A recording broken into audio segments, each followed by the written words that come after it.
दावा नंबर 1, वो कहते हैं जी देखें तख्ते बिल्कीस का वाकया सूरत उन-नमल में रिपोर्ट हुआ है। एक शख्स था जिसके पास किताब का इल्म था और वो पलक झपकने से पहले तख्ते बिल्कीस को ले आया हजरत सुलेमान इब्ने दाऊद अलैहिस्सलाम के दरबार में। के सामने अगर कोई कुरान खोले 19वां पारा खोले और उसके अंदर हजरत सुलेमान अलैहिस्सलाम की उम्मत का वली आसफ बिन बरकिया उसका जिक्र खोले जिसने ये कहा था कि मैं बिल्कीस का तख्त लगता हूं आंख का पलक झपकने से पहले। अब तू तो कहता बाबे शाही को नहीं, तू तो ये जहर पिला रहा है कौम को। और अगर कोई कुरान खोल के तेरे सामने रखे या तेरे फॉलोअरों के सामने रखे अभी तो बाबा ही है और ये सुलेमानी वली है। अगर सुलेमानी वली में ये ताकत है तो मुहम्मदी वली में कितनी ताकत होगी बता ना जरा। दो रास्ते हैं, या तो तुम ये कहोगे बाबे शाही को नहीं और कुरान का इनकार करोगे और काफिर हो जाओ, ये एक रास्ता है, या फिर इसकी इस गंदी फिक्र पे लानत भेजो और इसे बताओ अगर सुलेमानी वली की ये ताकत है तो मुहम्मदी वली की ताकत क्या होगी। तो अगर हजरत सुलेमान अलैहिस्सलाम का दरबारी ये करामत करके दिखा सकता है तो हमारे बुजुर्ग क्यों नहीं करके दिखा सकते? तो भाई दिखाएं ना, इंजीनियर साहब ने रोका हुआ है, मैंने हाथ पांव पकड़े हुए इनके कि ये करके नहीं दिखा रहे, करे। वो तो हो गया, कुरान में रिपोर्ट हो गया। इसराइली रिवायतों में उसका नाम आया आसिफ बिन बरखिया। सुन कुबरा जो इमाम निसाई की किताब है उसमें भी नाम रिपोर्ट हुआ, उसमें सिर्फ आसिफ नाम आया कि ये उस बंदे का नाम था, बाकी इसके अलावा कोई डिटेल रिपोर्ट नहीं हुई कि वो क्या कोई फरिश्ता था या कोई और पैगंबर था, क्योंकि एक जमाने में एक से ज्यादा पैगंबर भी हुआ करते थे और कुरान का उसलूब भी बता रहा है कि किताब का इल्म जो है वो पैगंबरों को दिया जाता है।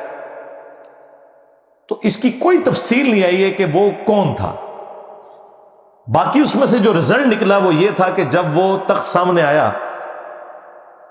तो सुलेमान अलैहिस्सलाम ने कहा हादा मिन फضली रब्बी, ये मेरे रब का फजल है। आप होते तो आप कहते हो बाबा जी कमाल करता जो है, कितने पहुंचे हो। उस जमाने में ये चीजें नहीं होती थी। उन्होंने उसे अल्लाह की तरफ मंसूब किया। आप किसी भी नेचुरल काम को भी बाबों की तरफ मंसूब कर देते हैं। बड़ी बड़ी सरकार बड़ी खोटी किस्मत कर दे हरी, या मोइनुद्दीन चिश्ती पार लगा दे किश्ती, ये बनाए हुए शेर बनाए हुए। बावल आग ते बेड़ा तक, हूं बेड़ा थोड़ा डुब गया, हूं नहीं तकिया जाता। तो वहां उन्होंने कहा हादा मिन फضली रब्बी, ये मेरे रब का फजल है। वो चाहता है कि मुझे आजमाए कि मैं उसका शुक्रगुजार बंदा बनता हूं या नहीं बनता, बस दैट्स ऑल। इससे ज्यादा कुछ भी नहीं था। इन्होंने पकड़ के कहा कि नहीं वो कर सकता है तो ये क्यों नहीं कर सकता, तो इधर क्यों नहीं हो सकता, उधर नहीं हो सकता। इस तरह अगर आप कॉरोलरीज बनाएंगे तो फिर आप खुद ही इन कॉरोलरीज से भाग जाएंगे। नंबर 1, मुझे बताइए अगर आदम अलैहिस्सलाम को फरिश्तों ने सजदा किया तो सहाबा इकराम क्यों नहीं सजदा कर सकते थे नबी अलैहिस्सलाम को जो इमामुल अंबिया हैं? हाँ जी, ये फकी शरीफ जेलम तो ही मिलती है। अगर यूसुफ अलैहिस्सलाम को उनके भाई सजदा कर सकते हैं तो नबी अलैहिस्सलाम को उनके अहलुल बैत और सहाबा इकराम क्यों नहीं सजदा कर सकते? तो एनालॉजी बनती है। ये एनालॉजी बनाना कि जो कुछ पहले था वो इधर ट्रांसफर होगा, तो सरकार तख्ते बिल्कीस तो आ गया और बकौल आपके किसी बाबे ने लाया, हमारे नजदीक कोई फरिश्ता था या कोई वक्त का पैगंबर था, कोई भी था, तुम भी करके बताओ ना। व्हाइट हाउस को गायब करो और ला के मरगला हिल्स पे इस्लामाबाद रखो, पूरा अमेरिका मुसलमान हो जाएगा। बल्कि नहीं, सॉरी, पूरा अमेरिका बरेलवी हो जाएगा। हाँ, दाता साहब नु कहो कि ले आवण मीनारे पाकिस्तान दे थले ले आके रखन व्हाइट हाउस नु, काम ही मुक जाए।